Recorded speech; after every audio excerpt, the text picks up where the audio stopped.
in the books. Glad to be here with you. It's Jacob Albracht and Paul Savage. Paul finishing out the week for Tommy Castor, who will be back next week. Appreciate Paul.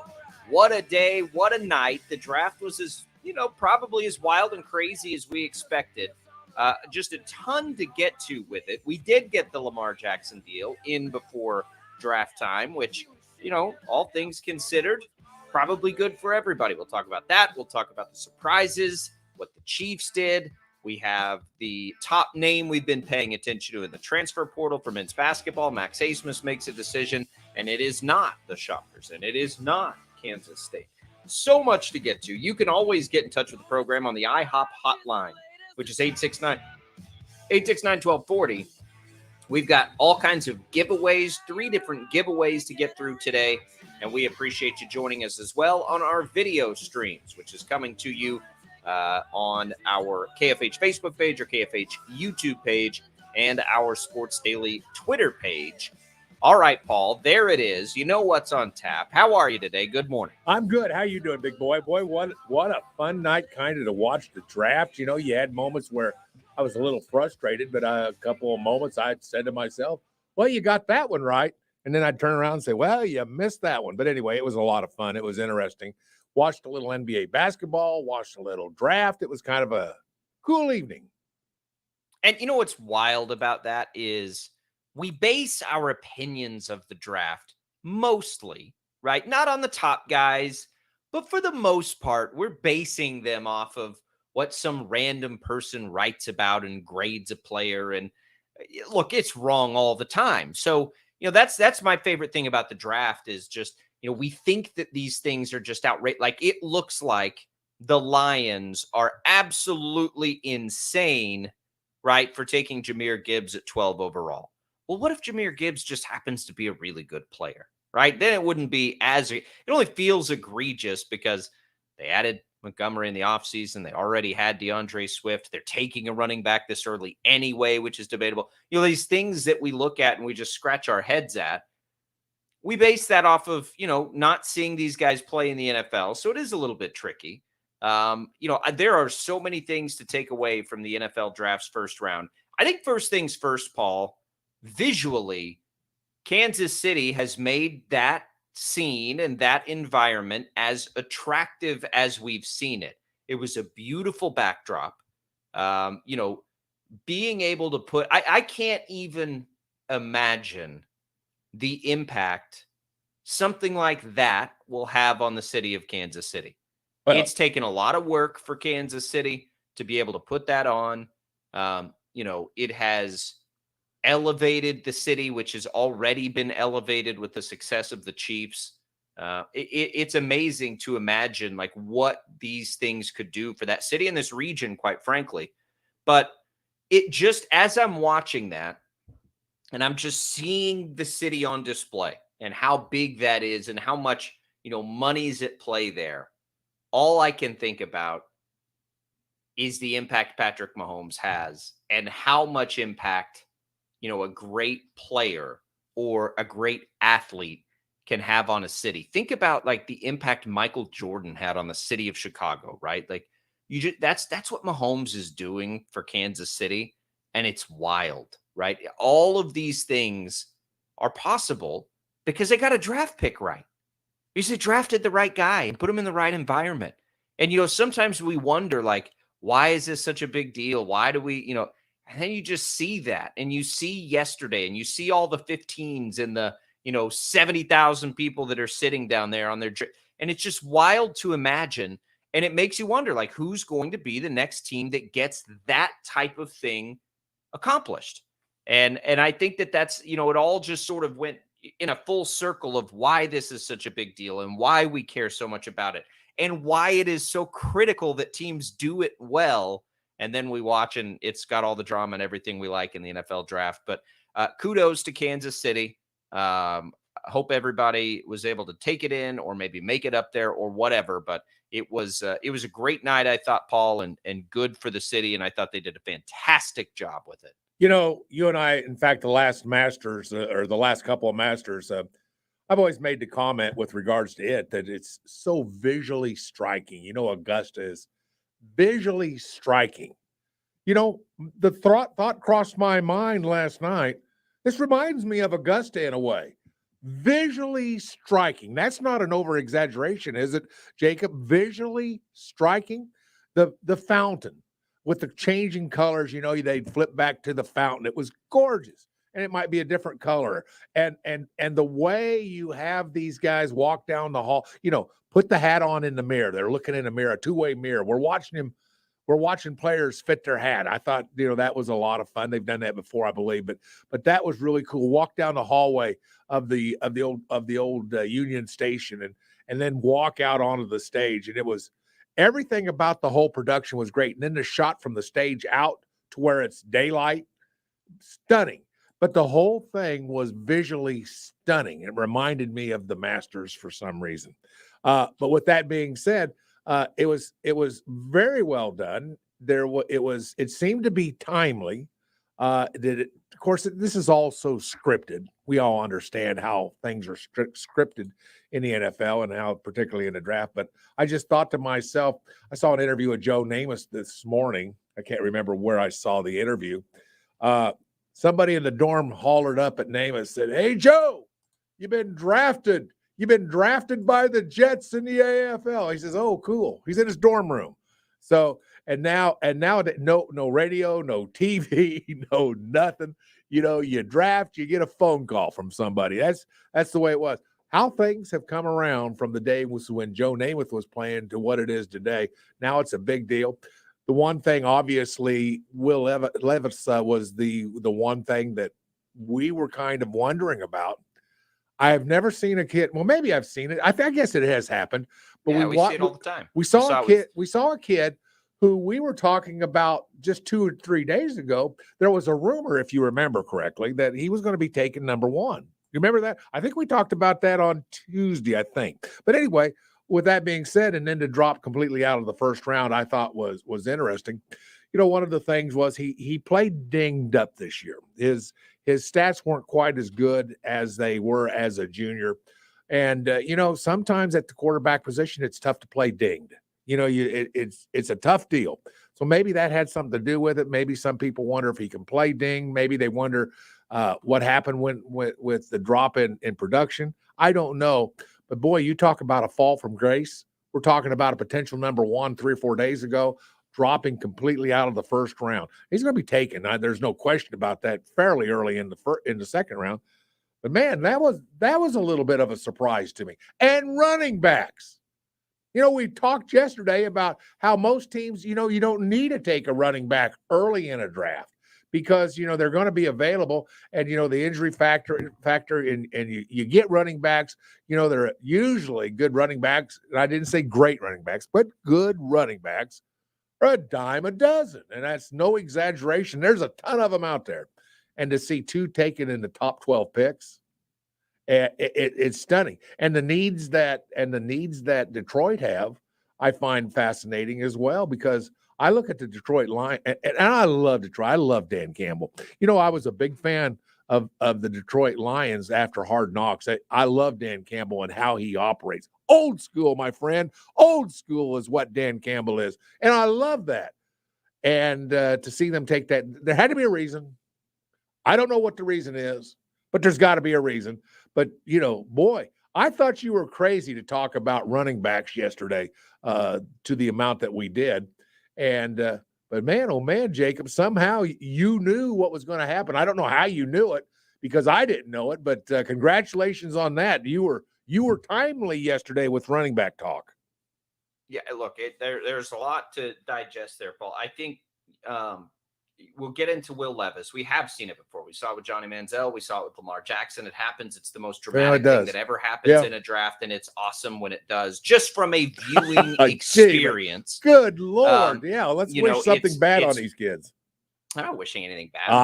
I know you're not. What was bad for Will Levis was great for somebody else who was drafted. So it's not like, we're just watching the draft. We're all watching it. It doesn't matter. Will Levis isn't going to be successful or unsuccessful because he landed on day 2 instead of day 1. He'll be successful or unsuccessful because he landed with the right team or the wrong team, or he just can't get it done. So, yeah, it sucks for him, but it was good for somebody else to get taken. I mean, it's fine. I think we'll get to running backs. We'll get to all that stuff. We got to start with the end of the first round and the Kansas City Chiefs. And, I'm sitting there like ready to pull my hair out because the Chiefs had all these opportunities, right? All the things that we talked about for them to do were right there in front of them. Wide receivers were falling, right? Okay. Wide receivers are falling. A great defensive back was falling out of Oregon. Like all these things were happening. The offensive linemen that they maybe were rumored around were so many different things were happening. And it was like, okay, well, they can go get somebody. But I said from the very beginning, I don't want them to do that unless they feel like, and we'll never know this, unless they feel like those players are worth doing it for, right? Like the Chiefs had no need to be desperate. And so for whatever reason, they never felt the urge to trade up, even though, especially at wide receiver, if you were in wide receiver, camp to say that they needed that, those wide receivers free falled. And then there was the run on them, but you could see it coming. You're like, okay, this is the spot. They can go get any of those receivers they want. And the price tag might not be that high. They didn't do any of it. So then it gets there and you're watching it. And I believe you get an extra year of control if a player is taken in the first round. So then you're like, all right, there's Will Levis and there's the Chiefs. All the players the Chiefs might have wanted, according to, right, the things that we've seen, just went off the board. So if anybody wants Will Levis and wants that extra control, now's the time. Kansas City, strike while the iron's hot. Boy, Paul, I'll tell you, they took it down to the last second to make that pick. I would imagine that Kansas City was on the phone with every team saying, are you sure you don't want Will Levis? Are you sure you don't want Will Levis? Because now's your chance. Come get him. We'll trade. And I don't know what that says about Will Levis. We'll get into that. But then this scenario comes back to the forefront that we have talked about for weeks and how amazing it would be and how we really like the player because we've seen the player. And it just starts to like creep into your head like, boy, if they pick here, if they do actually pick here, this would be a really good spot to just swing on Felix Anudike-Uzomah. Is it overdrafting him based on what, internet analysts are saying his skill set is? Maybe. Is it a little bit risky? Maybe. But it's the right kind of risk because I think he's a high upside player. And just so happens that he's from Kansas City. Just so happens that he played at Kansas State. And on a night where I thought the city was just on display and what a great, thing for Chiefs fans and everybody to just sort of be in the forefront. At the end of the draft, they draft the local kid who played at K-State, who everybody there knows about, and probably most of the people there love, even if they're KU fans, because he's from Kansas City. And then they go out by playing You've Got to Fight for Your Right to Party, which has become like the anthem through Travis Kelce. I mean, it was beautiful. Like, it was so storybook, the way that ended. And, like, as soon as you see it, like, the internet was just a little bit ahead of the broadcast and that it was going to be Felix Anudike-Uzomah. And I do, like, if you're looking for reaction from me on social media, you're probably not going to get it because I try to stay off because I don't like to know what the picks are before I see them on TV. So just like spoiler alert, I kind of stay off of the internet. So I don't, because I want it to be about what I see on TV. But I did see that one and I was just like, oh, this is lining up. And it was so perfect and I love it. And I have no issue with that pick. Was it a little early? It might have been, but he was a guy, Paul, that we liked potentially for them all spring long, all winter, all spring long.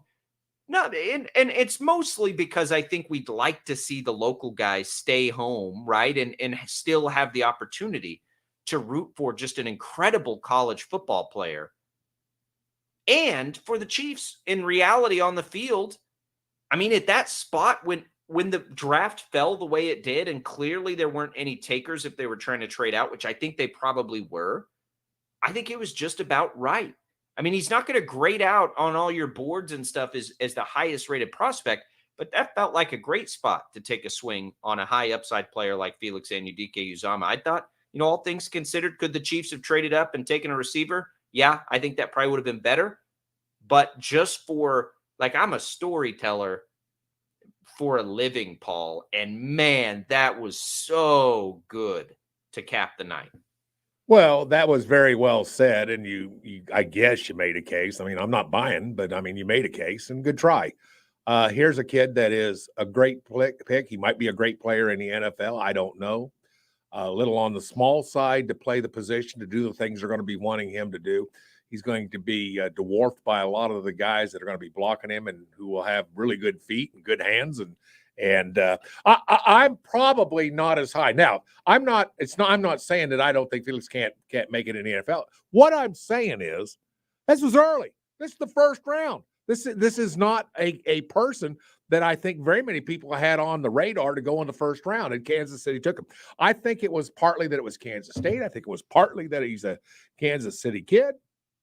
That was my first reaction, but my first reaction was, really, there are other things that and we know that Kansas City's looking for that other side from George. They're looking, Felix and George now. I don't know. I think George is locked in. I'm convinced that he's going to be a great professional football player, particularly You think he'll be great? Who's that?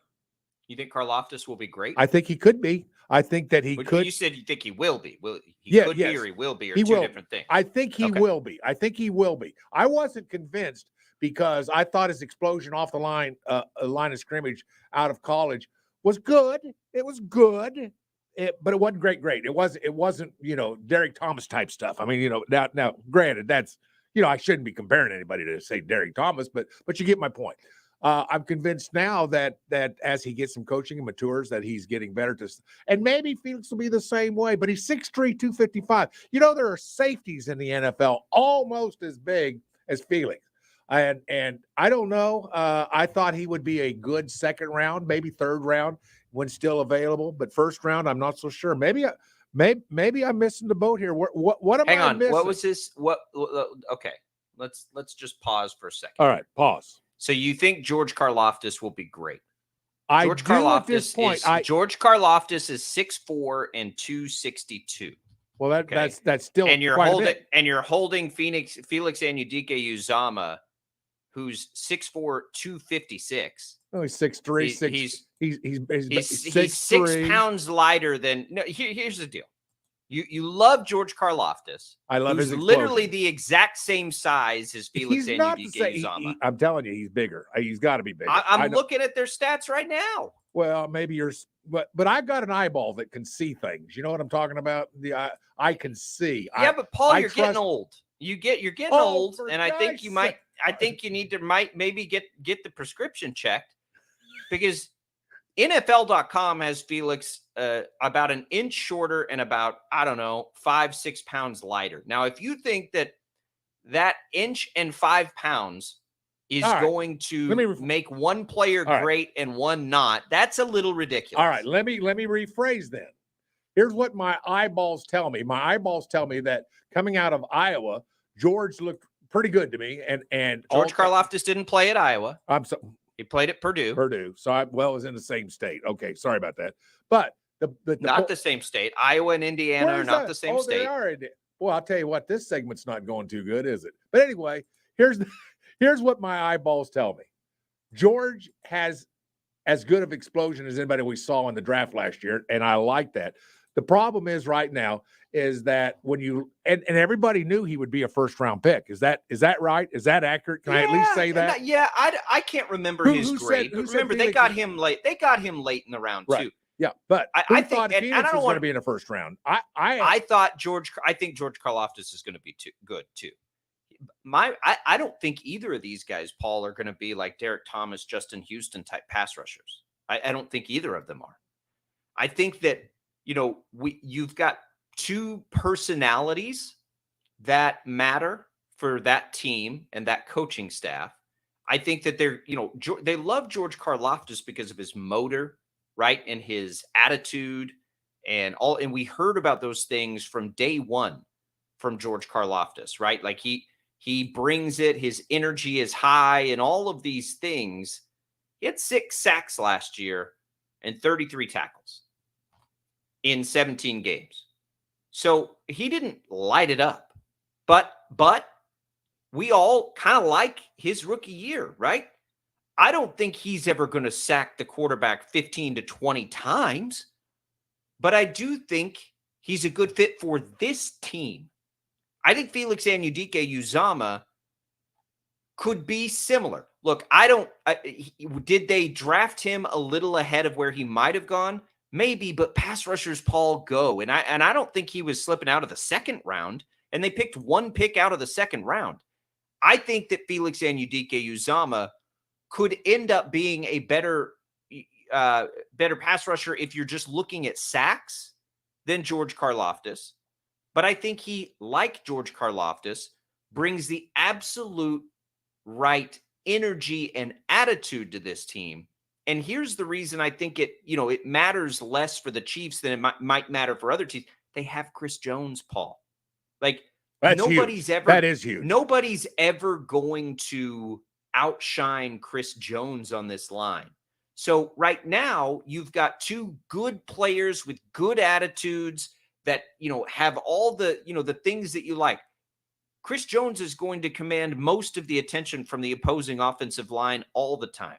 So there's less pressure on these 2 young players. And if you develop them into savvy and smart players that pick up one of the more complicated defenses that there is in football and Steve Spagnuolo, yeah, that's good stuff. And the reality is there just wasn't anybody there, Paul. And even of the remaining players, like what pass rushers, let me ask you this way. Is there a pass rusher right now that you're looking at and say, I would have much rather had that pass rusher than Felix Anudike-Uzomah? Good point, because I'm honestly going to say I'm not sure. I'd have to go back down the list. I need to see who's left. I need to check out some things. So I'm not really sure off the top of my head. All I know is that in the entire buildup for the past 30 days into the NFL draft, I never heard a word about Felix being one of those guys. We did. We definitely did, Paul. We've been talking about it for weeks. First and round? Weeks that it was a possibility. Absolutely. Well. That pick at 31.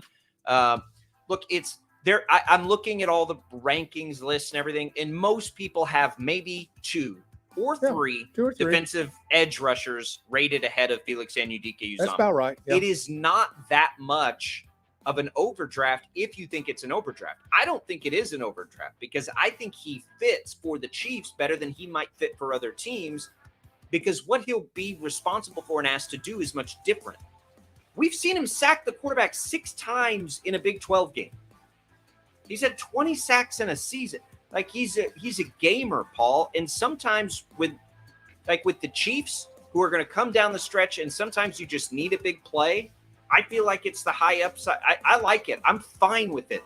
I wish they would have done something else. And we'll talk about this into the next segment. In a perfect world, what would I have rather seen them do? I definitely have thoughts there. But for where they were, knowing they were going to make a pick, I'm good with it.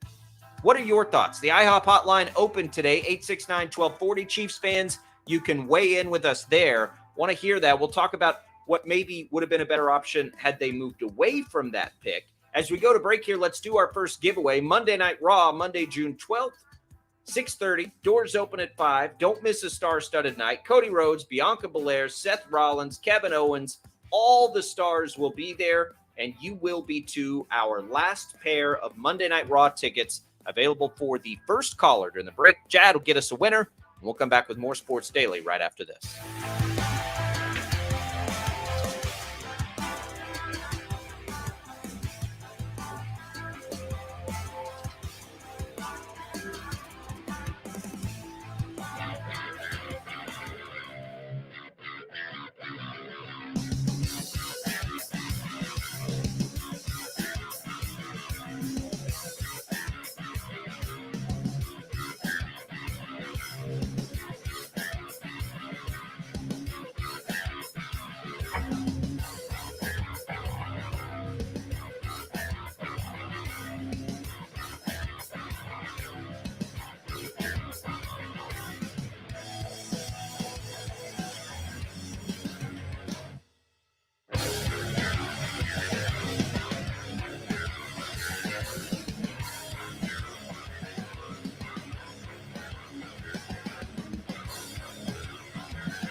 All right, welcome back, everybody. Sports Daily on KFH. Jacob Albracht, Paul Savage here with you on this Reaction Friday to the first round of the NFL Draft. We'll spend most of our time there today just because it's a lot to take in. I love it. 869-1240, the IHOP hotline is open for you. Some comments on our video stream here, which you can find on the KFH Facebook page, KFH YouTube page, and Sports Daily Twitter page. Jason said he loved the pick of Felix Anudike-Uzomah. Says the Chiefs have great defensive line coaching, and he could be molded into a solid NFL player. Look, I think solid NFL player is probably a pretty good way to look at it. I don't think, Paul, that the Chiefs wanted to pick at 31, quite frankly.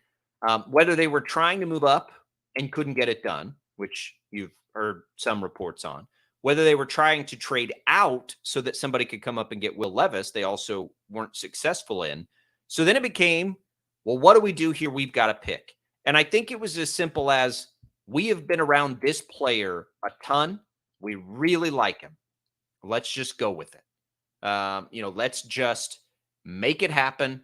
And that's what they did. And I don't have a problem with it, because I thought if they were going to pick there, and all the players that you had seen rumored to them that made sense to them there were gone now, then that's a spot where if you can't trade out of it, you take a swing, right? Like you swing for it.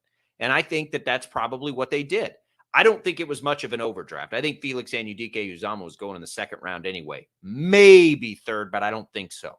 So did they draft him 15 spots ahead of where he might have gone according to all the mock drafts? Maybe. But if they really like the player and they know the player, which they do very well because he's in their backyard, then I thought it was fine. Now, is it top choice for me in the first round? No, it's not. I was hoping they'd be able to get him a little later, but they got him anyway. But the draft was falling, Paul, as we watched it. And I'm just like, man, this is going well for the Chiefs, right? Some offensive linemen went, right? And you were like, okay, well, that was a need, but not their biggest need. And then you got like a Jamar Gibbs pick, and you're like, okay, well, that makes somebody fall, right? But you were down to pick 16 without Christian Gonzalez going, the corner out of Oregon. I thought, okay, well, there's a spot. This guy's still on the board. It'd be great to see them trade up, right, and go after a guy like that. And then you get even further. They don't, down to 20. And none of the receivers have gone yet. And whether you were team Quentin Johnston, whether you were team Zay Flowers, which we know the Chiefs were really high on him, Jackson Smith in Jigba, who is highly rated by most, or even Jordan Addison, those were sort of the four guys. It's like, God, the Chiefs could go get their receiver right now, and it's only going to cost them what it would take to move up 10 spots to go do it. If you were in the camp of getting a receiver, it was all lining up for them, and they didn't do it. And all of a sudden, those four receivers go with 4 consecutive picks. You had the run on wide receivers.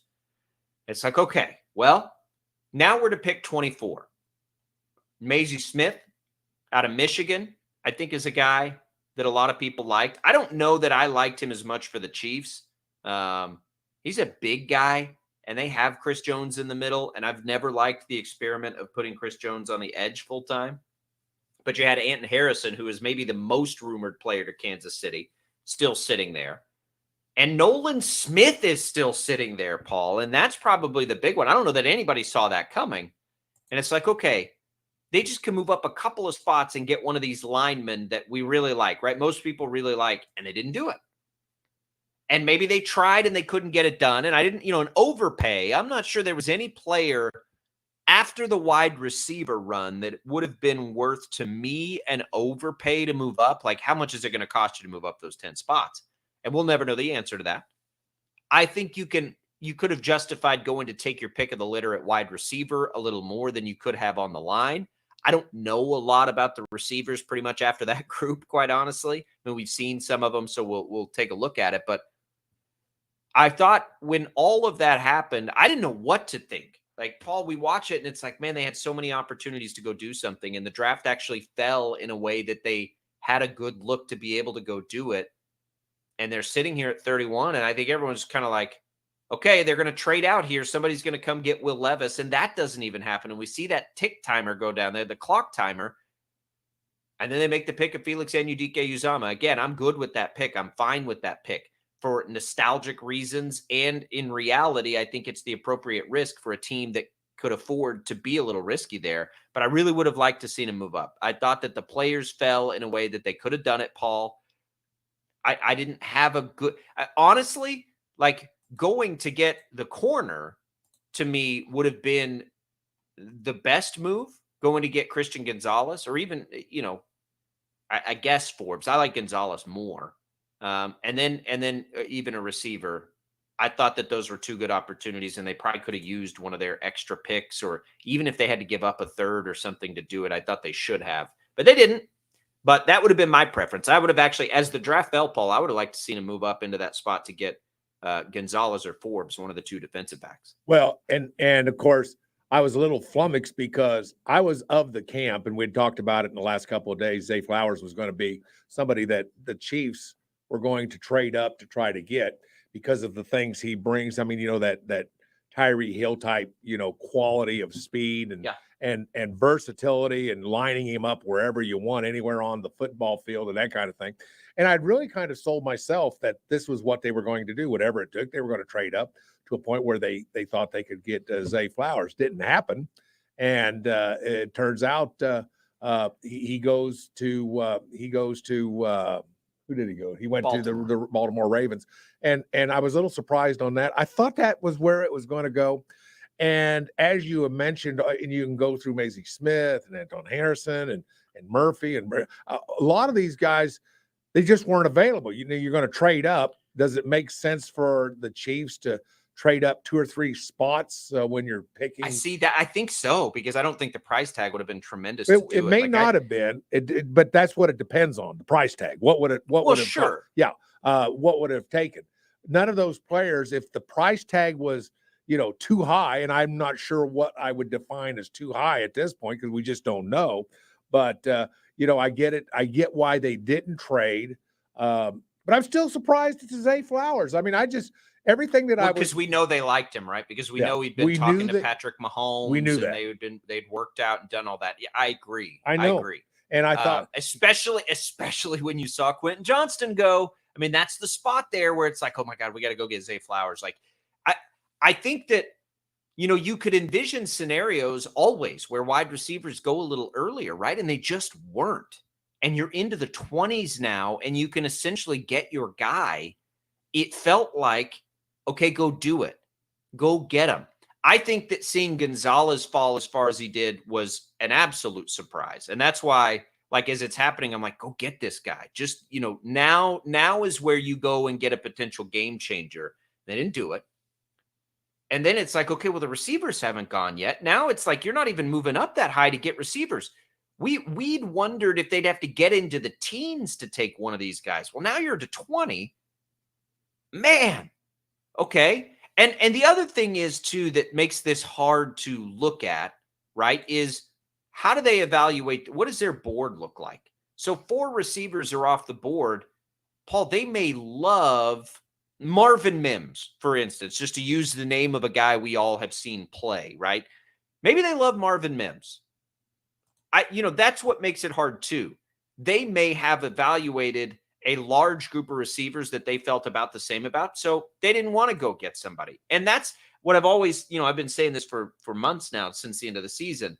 That's what makes it hard for me, because my preference for the Chiefs is for them to just trust their evaluation and trust their board, right? If they didn't think that any of those receivers were worth moving up for, and the difference between those receivers wasn't massive between the receivers that are still there, then yeah, you don't move up, right? If they feel the same way about offensive line, which I sort of do, by the way, then yeah, you don't move up. I thought the corner was interesting because nobody saw that coming. But again, it just didn't work out. So the other thing is, Paul, maybe they do feel that highly about Felix Anudike-Uzomah. Now, they maybe think they could have got him a little bit later, but at some point you can't risk it, because if he's there now, he's not going to be there at the end of the second round. You can't draft that way. You can't imagine that he would be. So got to just trust their board, trust their evaluation process. I'll tell you this, Paul, that evaluation process over the last 2 years has been really, really, really good. So if it's right again and they got a guy that they really like, so be it. We'll talk about some of the other things now in the draft. Lamar Jackson. How about that news? We'll get into all of it as we make our way through Sports Daily. We haven't even talked about the top of the draft yet, which was nuts with the Texans. So much more to get through as we make our way to round 2 and 3 now, which are not as important as round 1, but they're really, really close. More Sports Daily coming for you right after this.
Welcome back, everybody. Sports Daily on KFH. Jacob Albracht, Paul Savage, reacting to the first round of the NFL Draft. What a blast that was.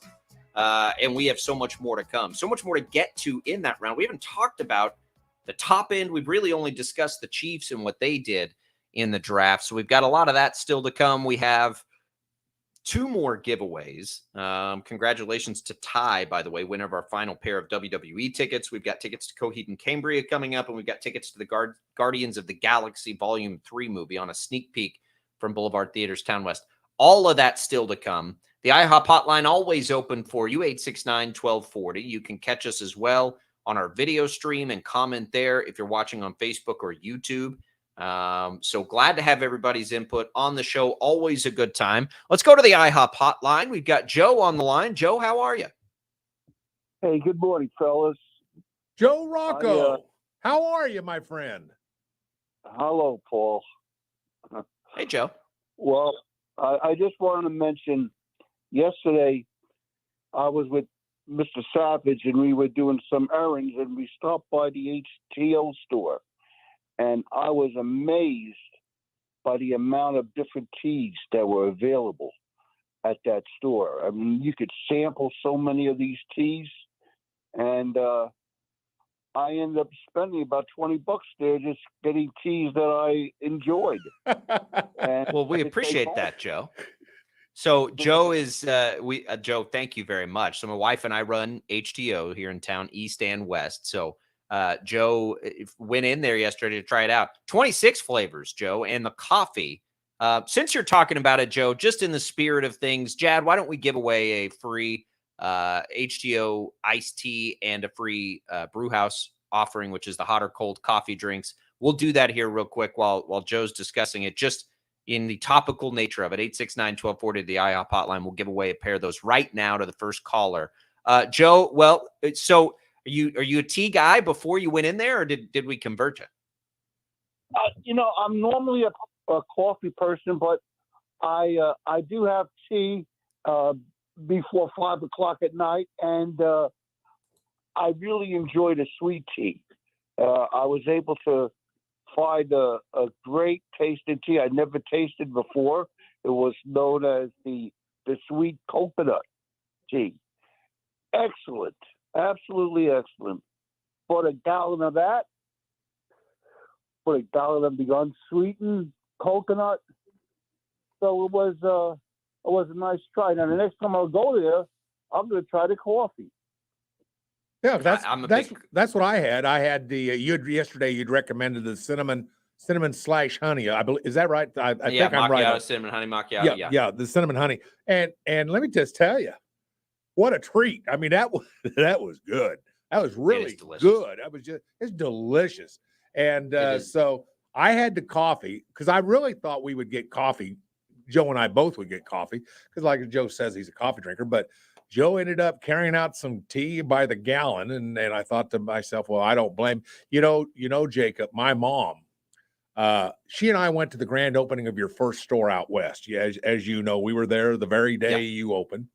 And from that day on until my mom passed in January, my mom never had a refrigerator that didn't have at least a partial gallon of HTO tea in it. And so that's a great tribute to your organization and what you and your wife are doing. Well, I should say your wife, really and truly. Your wife's the brains of the operation. I don't know why we dilly-dally around with the fact that you are part of this brain trust. She's the brains.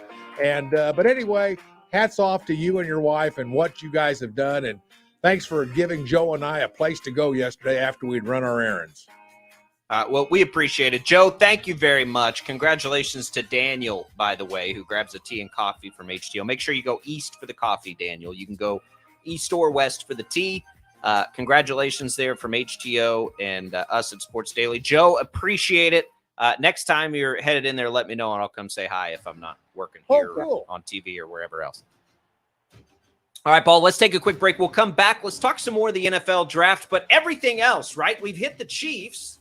Let's talk about the other stuff because it was wild and crazy at the top. There were some interesting picks. There were some picks we loved, some picks we didn't like. Your thoughts on the IHOP hotline, 869-1240. More giveaways to come in the second hour. Music tickets, movie tickets, all kinds of good stuff. It's a Friday. Let's celebrate. Sports Daily coming right back. Laugh Out Loud Mornings with Bob and Tom on 97.5 and 1240 KFH.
97.5 and 1240 KFH.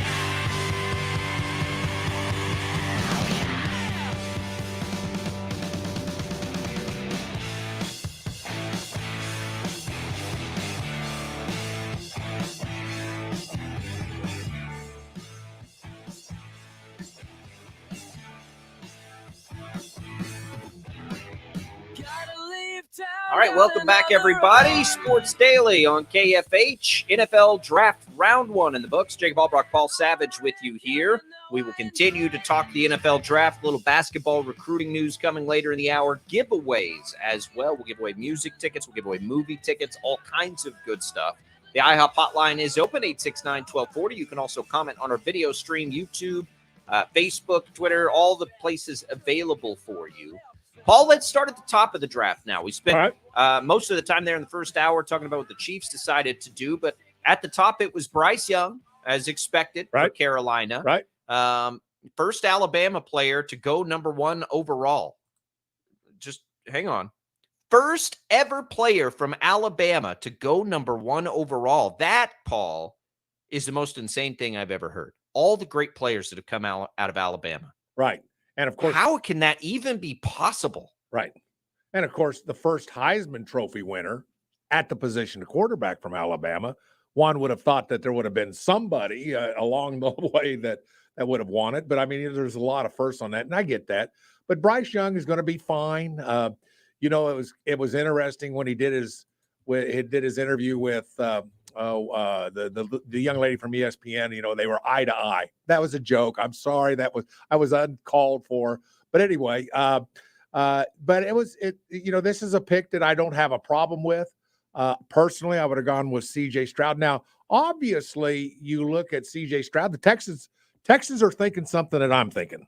I don't know if that's good or bad, but the Texans are thinking, C.J. Stroud, and they traded to get C.J. Stroud, and they actually took him and then traded to get Will Anderson. But the point is that the Texans put a high value on C.J. Stroud because obviously they wanted Will Anderson Jr. as well. So with that being said, I don't know. How the heck does anybody know which one's going to translate into being a better NFL quarterback? I think at both quarterback, it's the hardest at quarterback, right? I think everybody on the planet can watch Will Anderson and be like, yeah, he's going to be pretty good. Yeah. Right. And well, there I've are got some problems with him, but that's okay. Those players don't always exist, but he felt like one of them, right? Even if he doesn't live up to that hype, he'll be an effective player. Right. So the Texans were really interesting. For Carolina, I think Bryce Young was their guy all along. I don't think they would have given up as much as they did to move into that spot. If he wasn't, he was clearly. So you know what? Take your swing. The Texans got really interesting because there was a lot being said about who they might take, how they don't like the quarterbacks, and Will Anderson was going to be the pick. And then they go and they take C.J. Stroud. And I don't know why C.J. Stroud's name in all the reports had fallen a little bit. Clearly an emotional moment for him. He ends up going where most people had him slotted anyway, but it was a weird path to get there. The Texans at some point have to take a quarterback again. And so they picked this spot.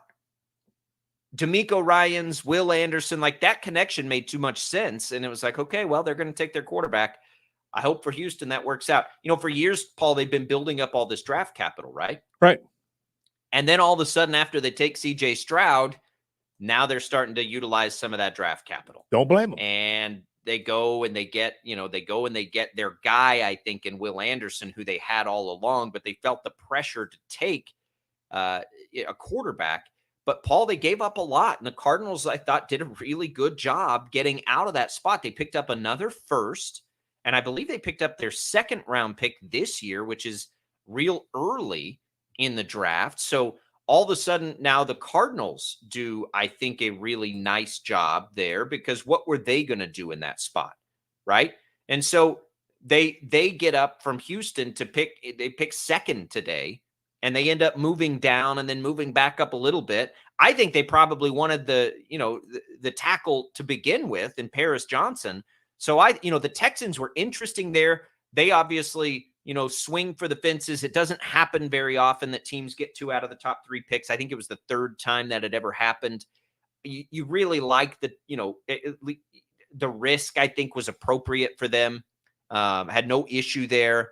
But, man, all of a sudden the Cardinals, to me, look like a real winner there because they slide around. I think they get the player they wanted anyway. They acquire more picks, quite a few more picks. And, when the dust settles on that, if they get Paris Johnson right and they can capitalize and then get an extra first next year, for a team that's trying to rebuild at the same time they're, reliant on a moderately young quarterback, I thought the Cardinals, and not a lot of people are talking about it, but I thought the Cardinals did a fantastic job yesterday. Well, they helped what they really need. And then obviously an offensive tackle was something that they were looking at. But, let me go back to Will Anderson for just a moment because, if I'm going to be critical, I might as well be critical of Will Anderson as well with regards to pass rush. I mean, that's what his stock and trade is. That's what he's built his reputation. That's why he was drafted. And I don't want to be picky. This isn't the day to be pissed. It's a day to be happy for all these kids and their dreams are coming true. But, Will Anderson's got some tweaks in his technique that I'm going to mention. And then our listeners, if you're listening to this show right now, you can kind of look at his technique as he develops. But he has a bake and shake. You know what I mean by shake and bake with regards to a technique is when he comes out of his stance, he gives a shake and bake instead of a full-on attack. Now, he'll get coached out of that. In the NFL, it's about attacking. You come out of a stance and you attack. That's what you do. But he's a shake and baker. He's such an athletic young man that he can get away with it at the University of Alabama. He will have a tougher time getting away with that shaking and baking coming out of his stance with regards to playing in the NFL because you've got offensive linemen at the NFL level with the experience, the size, the skill, the feet, the hands, all those kind of things that offensive linemen have at the NFL level. And they're just going to sit there and wait and say, go ahead, get through your shake and bakes. I'm not biting on any of them. And he'll get that figured out and it'll be taken care of. Now, he could do that in college. He did it in college. He did it well in college, but he won't do it in the NFL. So we'll see how that goes. That's just a little inside minutia with regards to Will Anderson. We'll see how that works out with his technique. But I mean, he's so talented. He's so quick. He's strong for his size. Everything that you want, I guess, is with Will Anderson. But CJ Stroud, I get it, man. They say in this draft of all the quarterbacks available, all of them, including Bryce Young, that CJ Stroud's arm is probably the most accurate. Well, you know something? I think I'm gonna buy that. I mean, I've seen enough highlight, I've seen enough film, I've seen enough throws that he's made that it appears to me that is the case. And you don't trade, I guess I'm going to loosely say trade to get another pick so that you can take CJ Stroud without thinking the same thing that I'm thinking, and that it's a good pick. It's going to be fascinating, though. Bryce Young better be the most accurate quarterback in this class. I'm going to say that right now. Well, what do you mean he better be? Well, I don't because of his size. Because of his size, I got you. Because he's going to have to have that. I got you. Yeah. Right? Like yeah. he won't have the freedom because the ball won't be able to be delivered if he's not that precise. That's right. That's right. I am totally fine with CJ Stroud. I thought he was good. Like I saw the same things everybody else did. I think that, Stroud, Young, I don't have a strong take one over the other.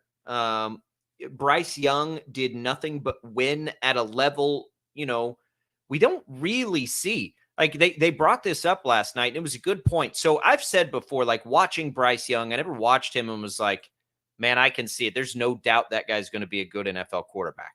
And we don't always see that with quarterbacks that end up being really good, right? Like that's not always on the case, on the table. I'm not even sure when you watched college football, you saw it with Patrick Mahomes, but you saw it with like Joe Burrow, right? And Trevor Lawrence and Andrew Luck. And occasionally you do see those guys where you watch them play college football and you're like, yeah, that guy's going to be a really good pro.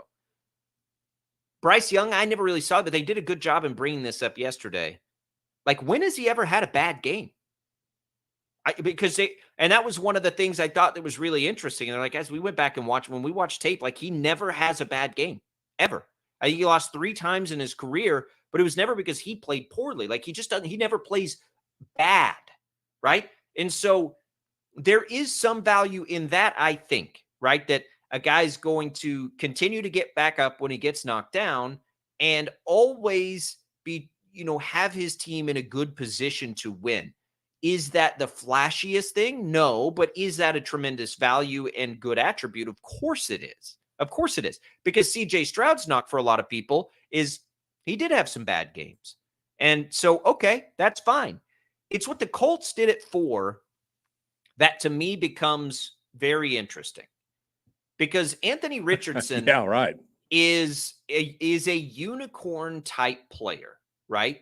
Anthony Richardson has very, very little starting experience, even in college.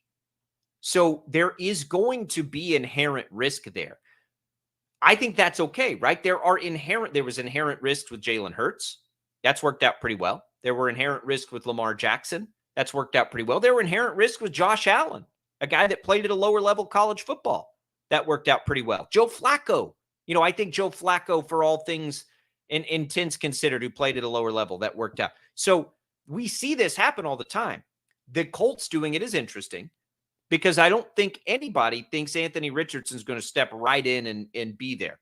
I think when we watch like Malik Willis, for instance, weren't you a Malik Willis guy? I was. I thought, and the jury's still out. I guess it's still out. Well, I don't know if it's still out. Okay, he maybe. Looks, I don't know. I mean, if I don't have any ill will toward Malik Willis, but man, he looked rough. Well, I think Anthony Richardson to me is far more appealing at this spot in their careers than even Malik Willis was. And they weren't drafted in the same place, so it's not a totally fair comparison. But Anthony Richardson's really interesting to me because for his size and his arm strength and his speed and all of those things, it's like this unicorn is sitting here, right? And we see these things with guys and they get drafted. So I totally get it if you're the Colts. And they brought in Gardner Minshew. There's no pressure on Anthony Richardson to come in and play right away. He's going to need reps, though.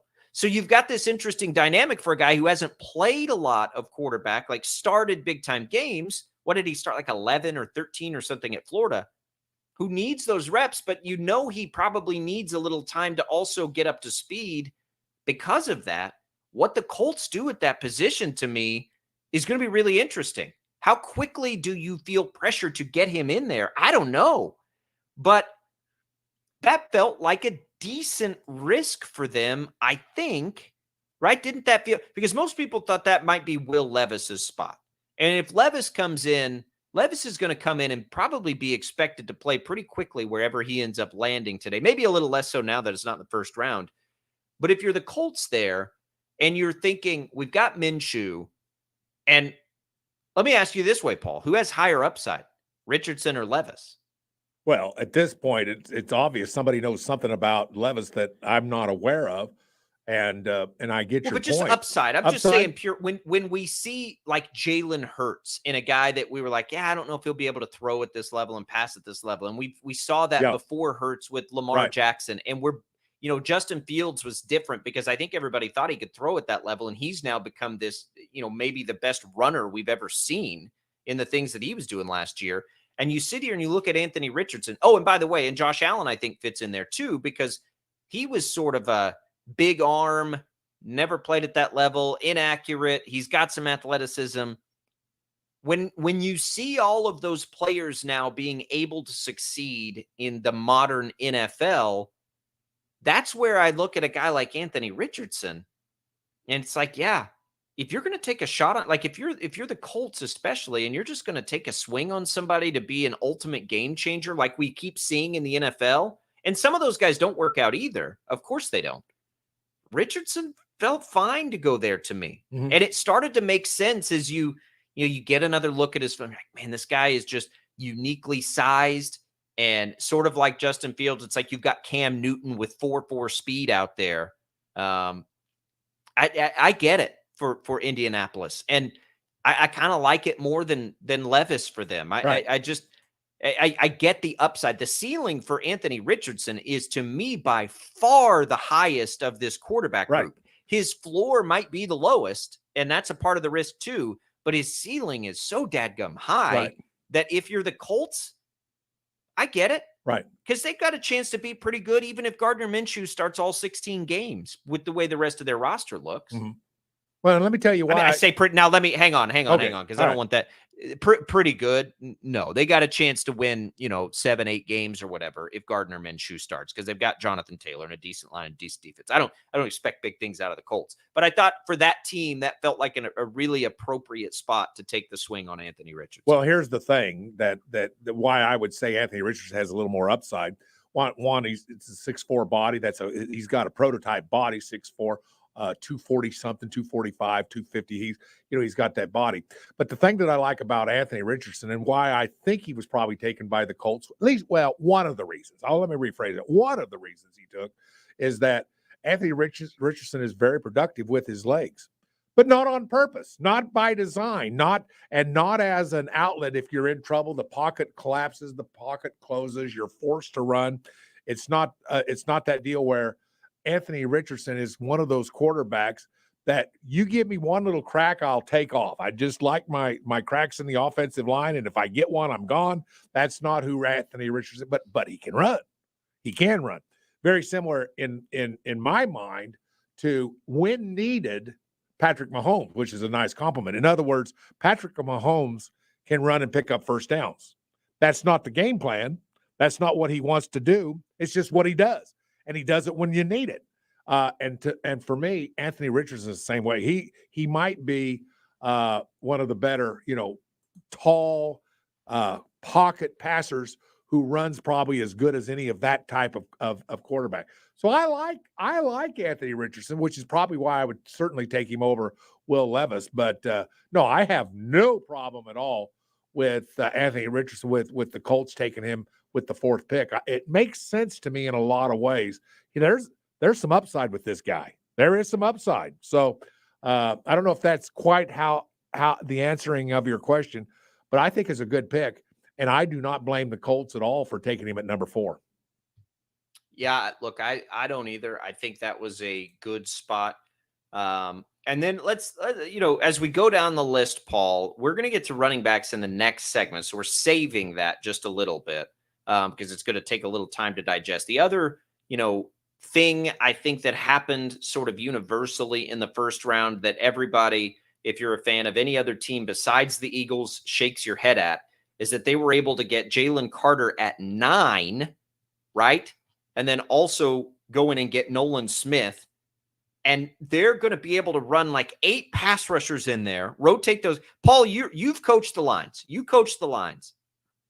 Now, if you already had, I don't know, 4 or 5 good defensive linemen, which the Eagles have, and they rotate those guys, and then you go add 2 of the guys in the mix to be the best in this class, like how much are you salivating if you're on that side of the ball right now for the Philadelphia Eagles and what you're able to do with that many elite level pass rushers? Right. One word. Can I just give you one word? Fresh.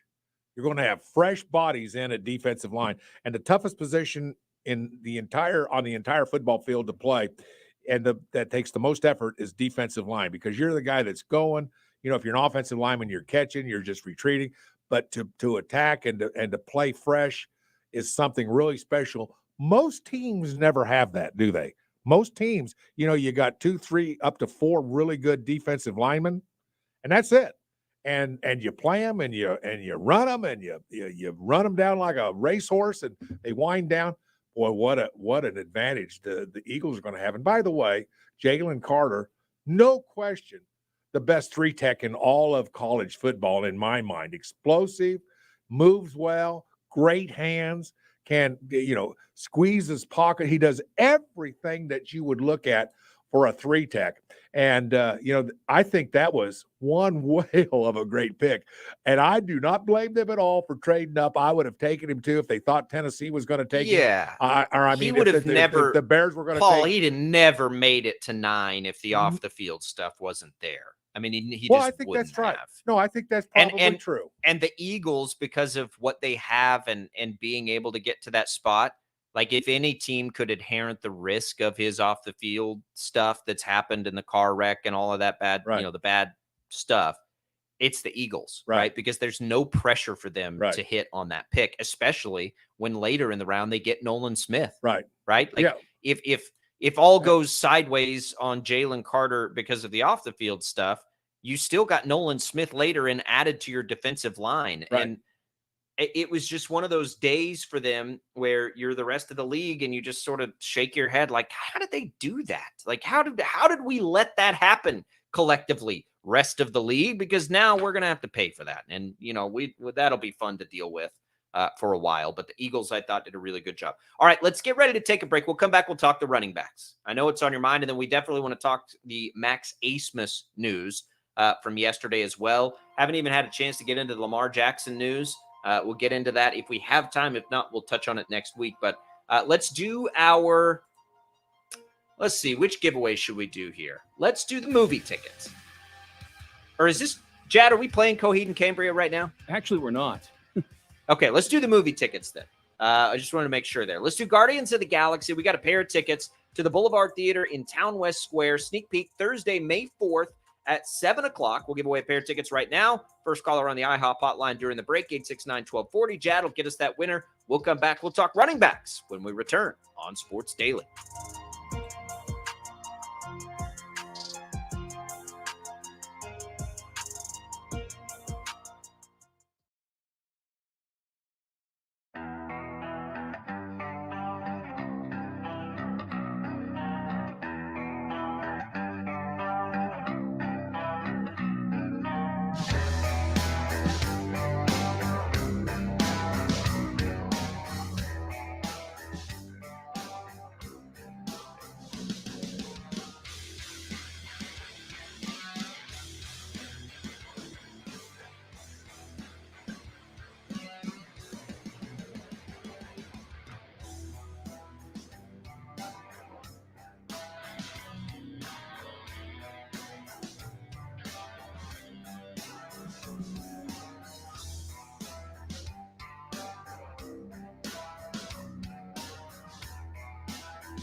the help you need today with Progressive. Progressive.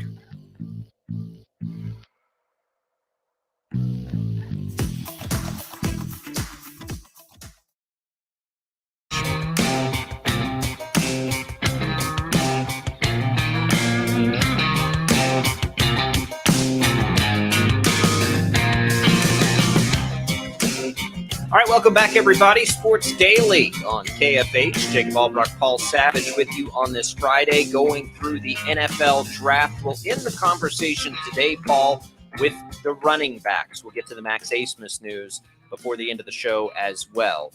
Paul, running backs are an interesting conversation. We don't ever see them go early anymore. But we saw Bijan Robinson go very early yesterday, inside the top 10. The Falcons take him at 8. Look, I think this is such a silly argument. Is it an argument? Here's the thing, Paul. Great football players are great football players. The narrative that it is absolutely sacrilegious to take a running back early in today's NFL makes absolutely no sense to me. Do you have to have a great running back to win in the league? Absolutely not. Can you get one later in the draft? Yes, you can. But don't try to tell me that running backs in this league are not still game-changing players. Has Derrick Henry, Christian McCaffrey, Ezekiel Elliott, have those been game-changing players? Jonathan Taylor, Dalvin Cook, Aaron Jones, that position still matters. And it especially matters now when you can find guys who can line up all over the field. Bijan Robinson's not a running back, Paul. He's a great football player. Bijan Robinson can line up in the slot if they need him to. He's the kind of, don't you think there's value? Look at Deebo Samuel. Deebo Samuel's why did he become such a valuable football player, Paul? Because they use him at running back. What was part of the reason Tyreek Hill was so successful in Kansas City? Because they utilized him as a running back sometimes. It blows my mind that everyone's going to look at Bijan Robinson and the Falcons back. They're crazy. They shouldn't have taken running back that high. What if his position was athlete or wide receiver? Would everyone the literal exact same player, right? What if instead of RB in front of Bijan Robinson's name, you had WR or weapon or whatever you want to define Deebo Samuel as? Would anybody be sitting here today saying that was a crazy pick? Well, no, of course not. But one of the things about Bijan Robinson is, let's remember, he's had 4,300 yards rushing in 31 games. I know those are the stats. I don't have them in front of me, but that's what my memory serves.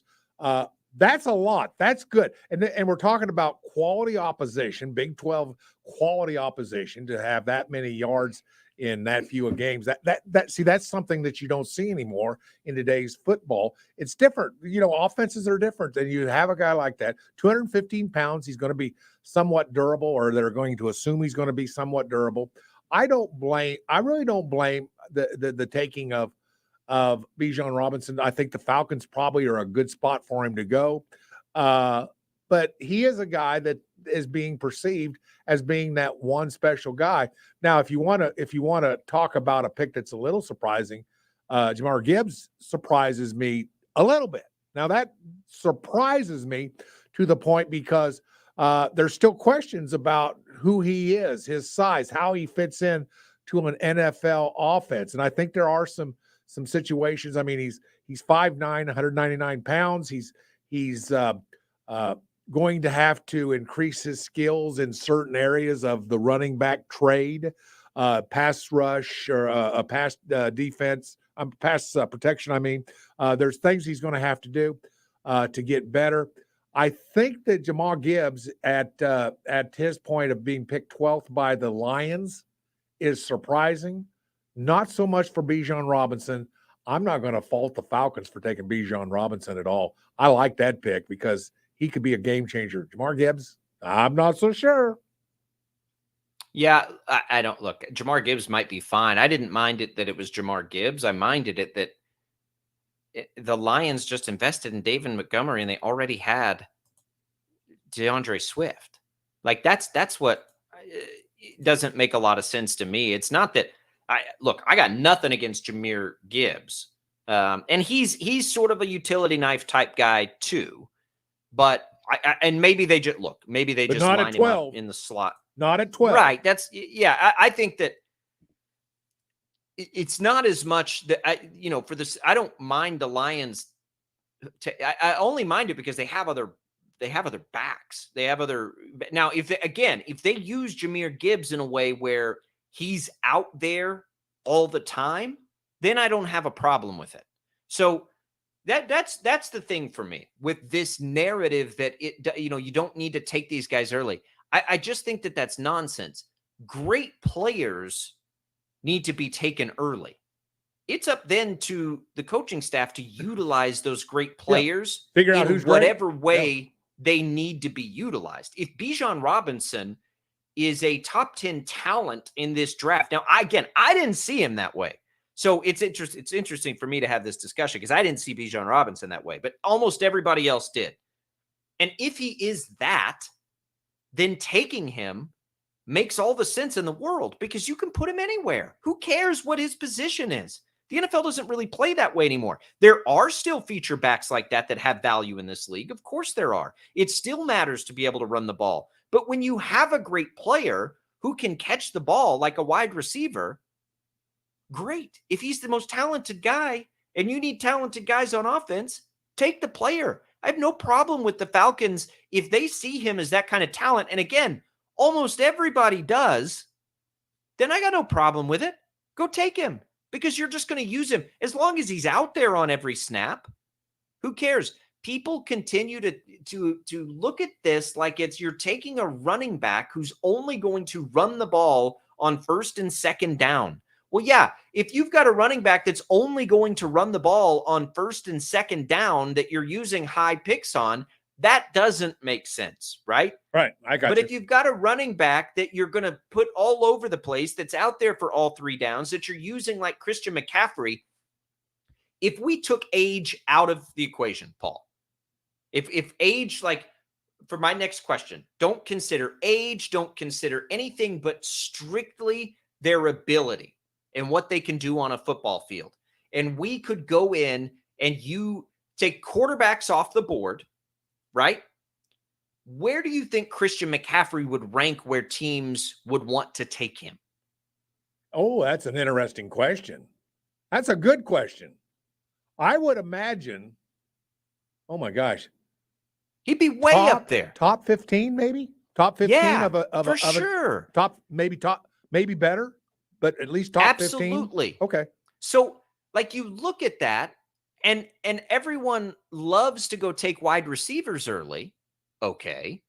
There was a time not that long ago where great high-paid, like when was the last time a high-paid wide receiver won a Super Bowl?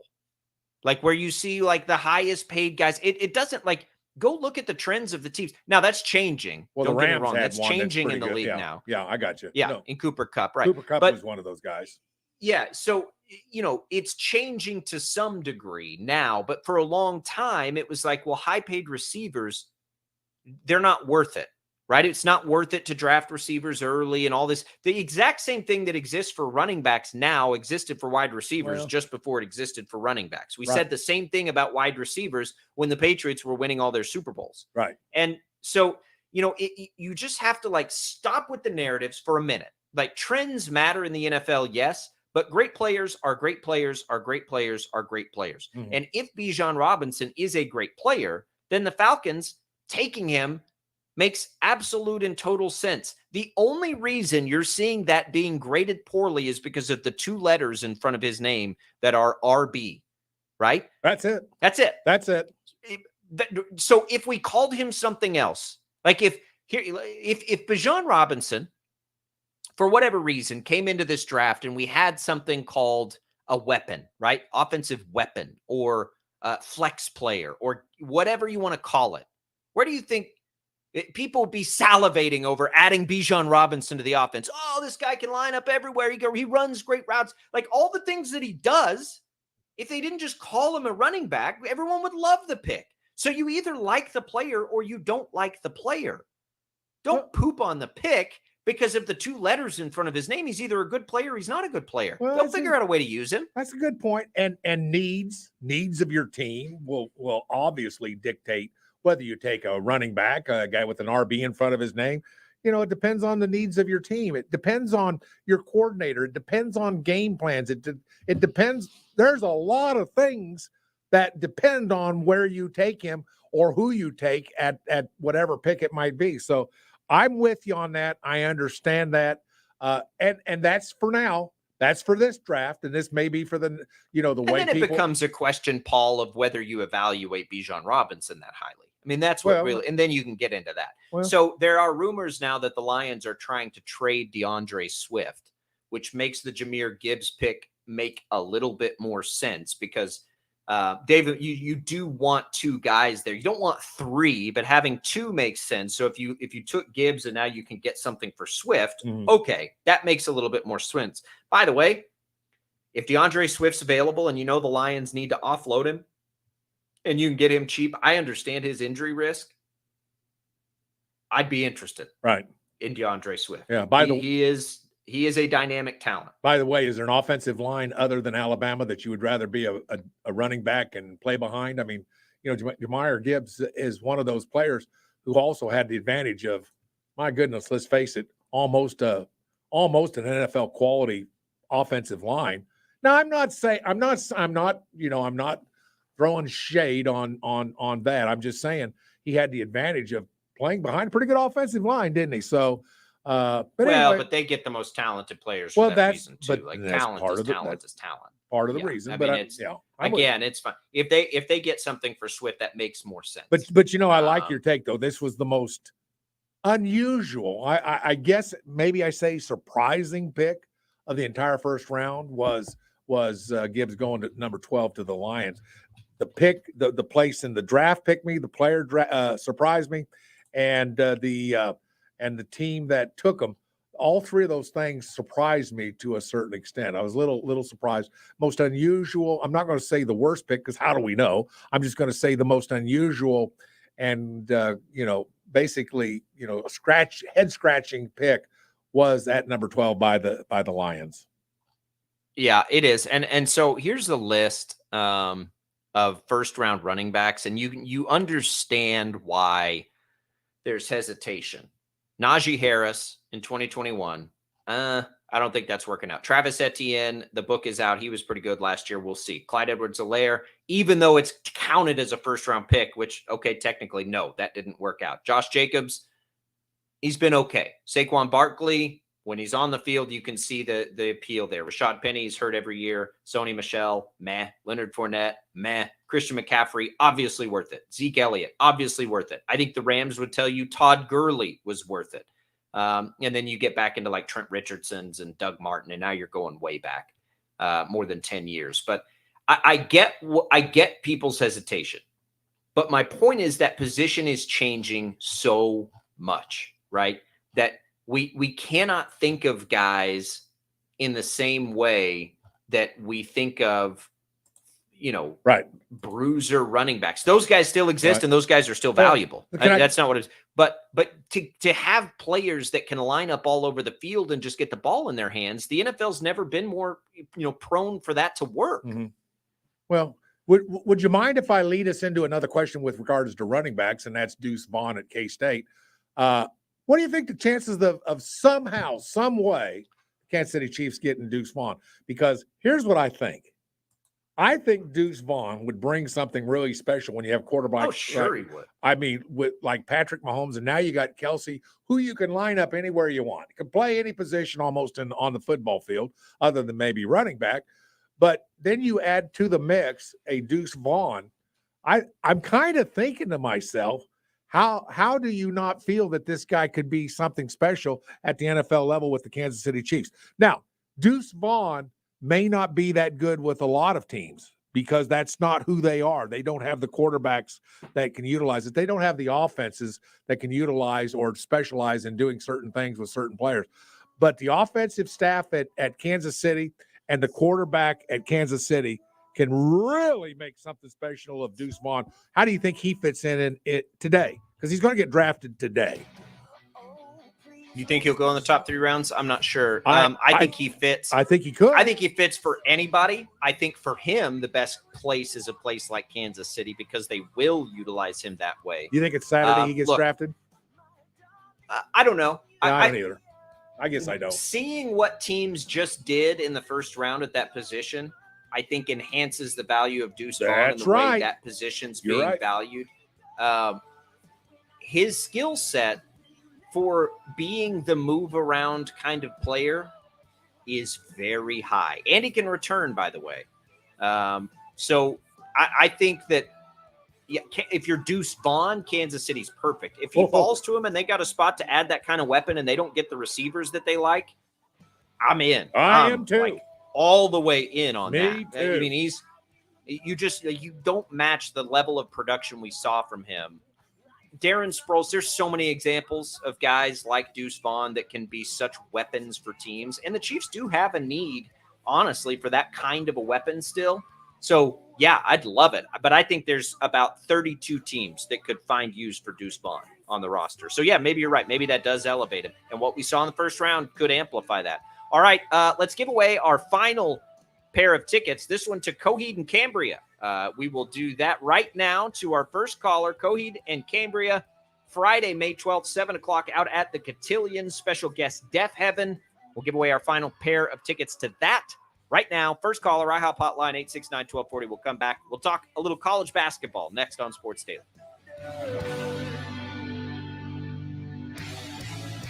Oh, baby, over my dead body.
All right, welcome back, everybody. Sports Daily on KFH. Jake Albracht, Paul Savage here with you. It is Friday. Paul, a little college basketball news. Max Asmus. We thought we knew, and then we didn't know, and then we thought we might know again, and then we didn't know, and then ultimately ends up at Texas, which was a worst-case scenario. If it wasn't going to be Wichita State, maybe it was going to be K-State. Now it's not either, and he'll go to Texas. Rodney Terry lands a big, big fish, and Max Asmus does not reunite with Paul Mills at Wichita State, does not go up the road to Paul Mills' former coworker Jerome Tang and go to a place that just saw Marquise Noel have a wild amount of success. He goes to Texas, which is a great decision for him. No ill will, obviously, for a guy we never had here anyway. But, man, we thought we were going to get him one player through the other, and then Texas swoops in and gets him anyway. NIL, you think? Maybe some NIL situations there? Is the Pope Catholic? Yeah, good response. Yeah, that's right. So what we can probably assume is that the NIL money was probably better at the University of Texas. I mean, this is no slap in the face to either K-State or Wichita State. This is probably strictly a cash deal. It's got two, is it 2 years left? I believe it is. I think that is I'm not sure. I think it's 2 years. For what? No, he's got a year. 1 year. Okay, 1 year of eligibility. Yeah. And it's a money deal, and I don't blame him, and I think that's probably the way to fly on that one. So there you go. It's a shame. It's fine. Look at he's from Texas, right? Yeah. And does anybody we can sit here and say, yeah, they probably got the best NIL deal. Well, okay. But it's not like he didn't get an amazing opportunity and platform either, right? Well, that's right. No, you're right. So and we're speculating. I mean, I suppose we're speculating, but it doesn't matter. Like, it's not like he chose some one-off program and only took it for the NIL deal. Texas is Texas. Right. Texas was awesome last year. Sure. Texas has a coach much like Jerome Tang that took things by storm, and he just went into a great and with an opportunity, by the way, and needs for a team that he fills. It makes if NIL was all the same, it would make sense for Texas, right? So I don't. It's just one of those things where we had this hope, right, for two of the teams that we follow and care about to land this player, and they did not, and he goes to Texas, and that's okay. Very interesting. I think anything too, by the way, and this is like really rabbit hole conspiracy theory type stuff, but anything that Texas does to be good is good for Kansas State. Long term, right? We don't want either Texas to all of a sudden struggle and have to have a coaching change. If you're a Jerome Tang fan and a K-State fan, I got you. I hear you. You should just hope that Baylor and Texas stay awesome for the next 15 years. Yeah, that's what we want. Yeah, hey, because you don't ever even want the conversation to happen. By the way, before we end the show today, I think we need to do a little addendum, a little follow-up on the University of Colorado. Earlier in the week, we sang the praises of Coach Dion with regards to what's going on at the University of Colorado.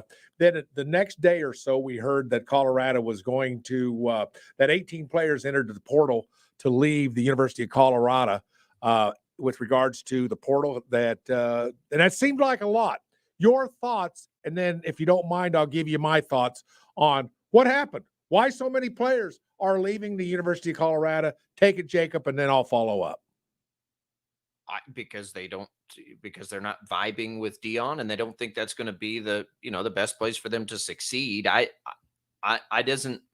doesn't do much for me yet because I don't know. I still need to see this team play a football game. Yeah. Well, 18 players into the portal, and the reason is Dion doesn't want them. It's just that simple. Dion doesn't want these guys. Take off. Go. You're not going to play. I don't want you. Goodbye. See you later.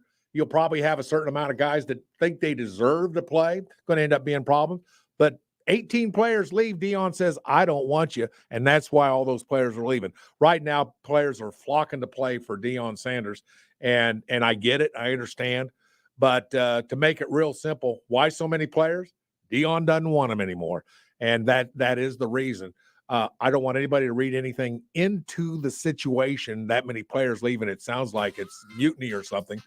I don't think it is, Jacob. I think they know they're not going to play, and Dion's not going to play them, and they know it. Dion doesn't want them, and they're taking off. So I don't know if that makes Fine. sense I mean, or not. if it's not a good fit, it's not a good fit. I don't know whether it's too early to say, do we applaud Dion for being that cutthroat, or should he not be so confident? Time will tell. Dion's been pretty successful in his confidence over his career. He'll still get probably the benefit of the doubt for me. All right, we'll take one final break. We'll come back. We'll tell you what's on tap this weekend. Busy weekend on the network and around the sports world. That's coming next on Sports Daily.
Listen to Sports Radio, 97.5 and 1240 KFH.